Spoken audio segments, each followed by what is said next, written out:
Capítulo 32 Recapitulação.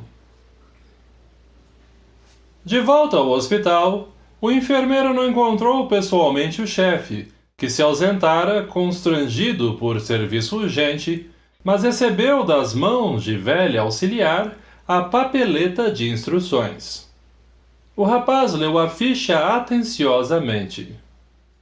Um menino, perfeitamente caracterizado nas indicações, atacado de croup, exigia socorro imediato.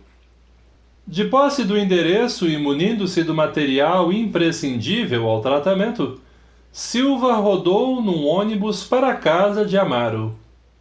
Acolhido cortesmente pelo dono da casa, não ocultou a perplexidade que o possuiu de assalto.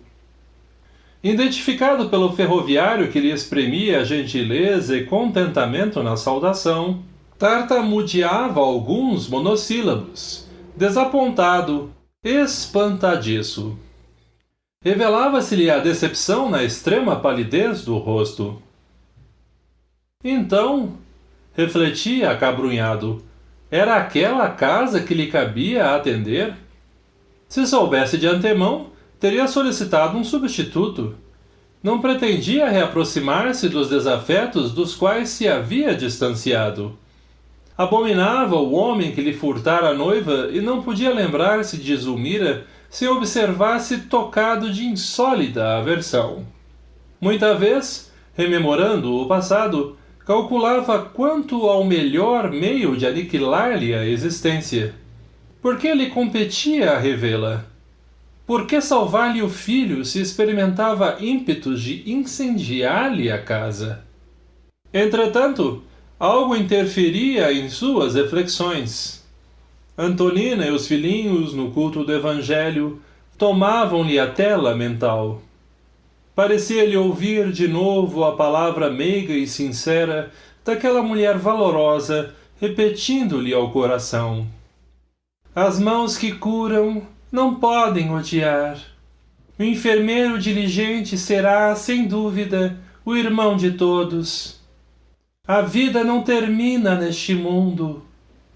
Precisamos desculpar os outros para que os outros nos desculpem. Notando-lhe a hesitação e propondo-se colocá-lo à vontade, Amaro solicitou em voz súplice: entre, Mário. Conforta-me reconhecer que receberemos o concurso de um amigo. E, indicando o quarto próximo, acrescentou: Zulmira está lá dentro com o nosso filhinho. Já me entendi com o médico pelo telefone e sei que o croup foi positivado. O enfermeiro, impassível, obedeceu maquinalmente. Varou a câmara perturbado, lívido. Quando viu a mulher que amara apaixonadamente, trazendo o pequenino ao colo, registrou súbita vertigem de revolta. Incapaz de controlar-se, sentiu que estranha aflição lhe oprimia o peito. A volúpia da vingança enceguecia-o. Zulmira pagar-lhe-ia caro a deserção. Pensava, de olhos fixos, na maternidade dolorosa que ali se exteriorizava em mortificante padecimento. Contemplou a criancinha que a dispneia agitava e deu curso em contida animosidade. Tinha a impressão de odiá-la de longa data. Ele próprio se surpreendia, sobressaltado, como podia detestar assim um inocente com tanta veemência. Mas, acreditando justificar a terrível disposição de espírito com a circunstância de achar-se ali o fruto de uma ligação que lhe era insuportável, não procurou analisar-se. A ideia de que Amaro e a esposa sofreriam irreparavelmente com a morte do Petis acalentou-lhe o duro propósito de desforço. A felicidade daquele templo doméstico dependia, naquela hora, de sua atuação. E se cooperasse com a morte, auxiliando aquele rebento enfermiço a desaparecer? A pergunta criminosa transpassou-lhe o pensamento como um estilete de treva. Contudo, a lembrança do culto de oração no lar de Antonina voltava-lhe à cabeça. As consoladoras afirmações da mãezinha de Lisbela regressavam-lhe aos ouvidos. Vale sempre mais o acordo pacífico. Não devemos nutrir qualquer espécie de aversão. Quem ajuda é ajudado. Ninguém se eleva aos mais altos níveis da vida com endurecimento espiritual. Nunca sabemos realmente até que ponto somos ofendidos ou ofensores. O perdão é vitória da luz. Os retalhos da palestra edificante afiguravam-se-lhe rédeas intangíveis a lhe sofrearem a expansão dos malignos desejos. Os conflitos sentimentais desenrolavam-se-lhe na consciência em breve minuto. Quase cambaleante, acercou-se da ex-noiva torturada, que o reconheceu de pronto, tentando cumprimentá-lo. Correspondeu à saudação cerimonioso, dispondo-se ao serviço. — Mário! — implorou a pobre senhora, agoniada. — Compadeça-se de nós, ajude-nos. Esperei meu filhinho suportando os maiores sacrifícios. Será crível que deva agora vê-lo morrer? Lágrimas copiosas seguiam-lhe os soluços que lhe emudeceram a garganta. Noutro tempo, qualquer pedido daquela boca lhe impunha inquietação, mas naquele instante, soberana indiferença enrijecia-lhe o espírito. Que lhe importava a dor da mulher que o abandonara? Zulmira rira-se dele anos antes. Não lhe cabia rir-se agora? De semblante rude, recomendou fosse a criança restituída ao leito e, logo após, tateou-lhe a sensibilidade. De pensamento martelado pelas ideias recolhidas no estudo evangélico da noite e contido pela suave lembrança de Antonina, buscava refazer-se. Ainda assim, como se carregasse um gênio infernal na própria mente, assinalou as criminosas sugestões que lhe atravessavam o cérebro esfogueado. A ministração de medicamento impróprio, de certo, favoreceria a rápida extinção do enfermo.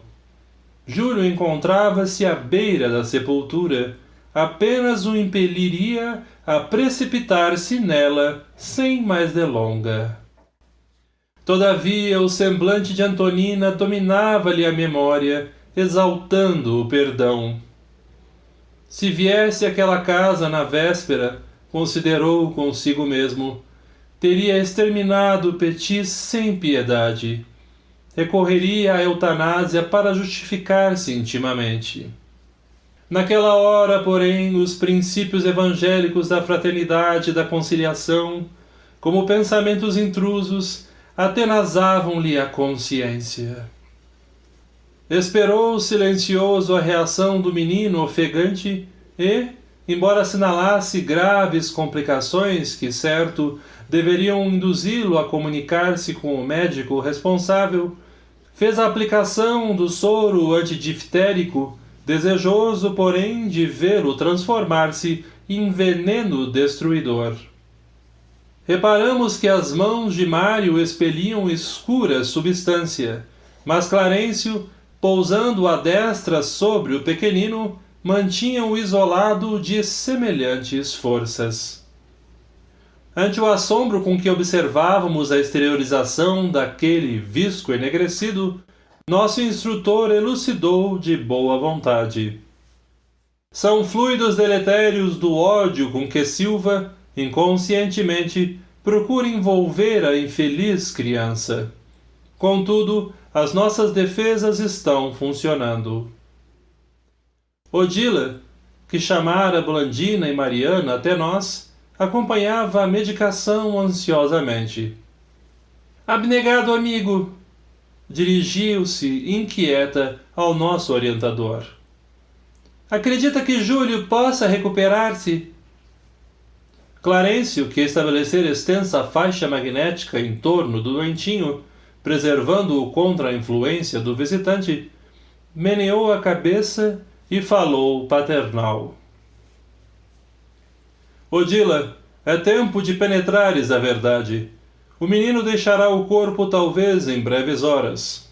O futuro dele exige a frustração do presente. Fortalece-te, contudo. A vontade divina, expressa na lei que nos rege, faz sempre o melhor. E, talvez porque nossa irmã decepcionada ensaiasse nova perquirição, o devotado condutor pediu-lhe calmo. Não indagues agora, saberás mais tarde. Júlio reclama assistência, vigilância, carinho. A interlocutora recompôs a expressão fisionômica, denunciando humildade e disciplina. O enfermeiro fitava o pequeno qual se estivesse a hipnotizá-lo para a morte, observando-lhe as contrações faciais. Os genitores fixavam igualmente a criança em tremenda expectativa. Em dado instante, Júlio estremeceu, empalidecendo. Descontrolara-se-lhe o coração. Examinando-lhe o pulso, Silva, agora aterrado, procurou os olhos de Amaro, aflito, e solicitou em voz menos dura. Convém a presença imediata de nosso facultativo. Receio um choque anafilático de consequências fatais. Zulmira deixou escapar um grito rouco, sendo socorrida pela carinhosa Evelina, enquanto o ferroviário se despejou porta afora em busca do pediatra. Minutos longos de espera foram vividos no quarto estreito. Uma hora escoou, vagarosa e terrível. Preocupado, o médico auscultou a criança e, logo após, convidou o pai desolado a entendimento mais íntimo, anunciando: surgiu o colapso irremediável. Infelizmente é o fim. Se o senhor tem fé religiosa, confiemos o caso a Deus. Agora, somente a concessão divina. Amaro, consternado, baixou a cabeça e nada respondeu. O pediatra trocou ideias com Silva, que se fizera muito pálido, e deu-lhe instruções recomendando-lhe, ao despedir-se, permanecesse com o pequenino por mais algumas horas. Um sedativo administrado em Zulmira compeliu-a ao repouso. Júlio, em coma, respirava dificilmente. Enquanto isso, a noite avançava. A madrugada, agora lavada pelo vento leve, permitia ver o céu povoado de cintilantes constelações. Reparando que a mulher e a filha descansavam, Amaro encaminhou-se para a janela próxima, como quem procurava consolo no seio agasalhante da noite, e começou a chorar em silêncio. Ao lado da criancinha agonizante, o enfermeiro observava-lhe a atitude sofredora e humilde, reconhecendo-se tocado no imo da alma. Por que lutara contra semelhante inimigo? Pensava ensimesmado. Amaro assemelhava-se a uma estátua de martírio silencioso. Estava ali, cabisbaixo e vencido, no lar modesto em que era um homem de bem, devotado à retidão. De certo, já havia amargado muito. O rosto, sulcado de rugas precoces, que lhe detinham o pranto, falava da cruz de experiências difíceis que lhe pesava nos ombros. Quantos problemas inquietantes teria defrontado no mundo aquele homem dobrado pelo rigor da sorte? Como pudera ele, Mário Silva, ser ali tão cruel? Rememorou as passagens da hora de estudo e prece, entendendo, enfim, que o Evangelho estribava-se nas melhores razões. Mais valia conciliar-se depressa com o adversário que enterrar um espinho de remorso no próprio peito, e ele notava, triste, que o remorso, como lâmina acerada, lhe retalhava o coração. Amaro e a esposa indiscutivelmente poderiam ter manifestado desconfiança ao revê-lo, recusando-lhe o concurso. Entretanto, acolheram-no fraternalmente de braços abertos. Se o haviam ferido no outro tempo, não se achavam agora sob o guante de terrível flagelação? Rendia graças a Deus por não haver injetado substâncias tóxicas no doentinho agora moribundo, mas não teria, acaso, concorrido para abreviar-lhe a morte? Experimentava o desejo de abeirar-se do pai desditoso, tentando confortá-lo, mas sentia vergonha de si mesmo. Durante quase 2 horas permaneceram ali, os dois, calados e impassíveis. A aurora começava a refletir-se no firmamento em largas riscas rubras, quando o ferroviário abandonou a meditação, aproximando-se do filhinho quase morto. Num gesto comovente de fé, retirou da parede velho crucifixo de madeira e colocou-o à cabeceira do agonizante. Em seguida, sentou-se no leito e acomodou o menino ao colo com especial ternura. Amparado espiritualmente por Odila, que o enlaçava, demorou a olhar sobre a imagem do Cristo crucificado e orou em alta voz.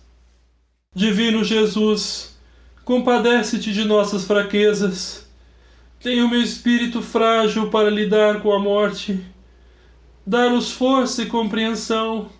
Nossos filhos te pertencem, mas como nos dói restituí-los quando a tua vontade nos reclama de volta. O pranto embargava-lhe a voz, mas o pai sofredor, demonstrando a sua imperiosa necessidade de oração, prosseguiu. Se é de teu desígnio que o nosso filhinho parta, Senhor, recebe-o em teus braços de amor e luz. Concede-nos, porém, a precisa coragem para suportar valorosamente a nossa cruz de saudade e dor. Dá-nos resignação, fé, esperança. Auxilia-nos a entender-te os propósitos e que a tua vontade se cumpra hoje e sempre. Jatos de safirina claridade escapavam-lhe do peito, envolvendo a criança que, pouco a pouco, adormeceu.